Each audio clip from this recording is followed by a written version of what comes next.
10 ఏళ్ల కాంగ్రెస్ ఖర్చు పెట్టిన దానికంటే 9.5 ఏళ్లలో బీఆర్ఎస్ ఎక్కువ ఖర్చు పెట్టింది. నువ్వేం చేసినవే? పావు రెండేళ్ళు అయింది నువ్వు వచ్చి. 2 ఏళ్లలో నువ్వు పావు కిలోమీటర్ కూడా అవ్వలే. కుప్పగులిస్తివి, 8 మందిని చంపుతివి. 2 ఏళ్ల కాంగ్రెస్ పాలనలో ఎస్ఎల్బీసీలో పావు కిలోమీటర్ గజం దవ్వినరా మీరు? మేము 12 కిలోమీటర్లు దవ్వినాం, దిండి కట్టినాం, పెళ్లిపాక కట్టినాం. 3,892 కోట్ల రూపాయలు ఖర్చు పెట్టింది బీఆర్ఎస్. ఇది మా నిజాయితీ నల్గొండ పట్ల, ఇది మా చిత్తశుద్ధి. నువ్వేం చేసినవే 2 ఏళ్లలో? గజం దవ్వినవా? గజం దవ్వలే, ఆగమాగం చేస్తేవి, దాన్ని కుప్పగూలిస్తేవి, 8 మందిని కడుపులో పొట్ట పెట్టుకుంటువి.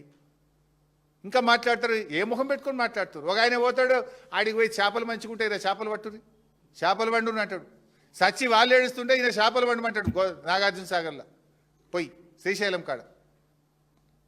ఇది మీ నిజాయితీ. సో మేము ఫైనల్గా చెప్పేది ఒకటే, ఈ చిల్లర మాటలు కట్టిపెట్టు.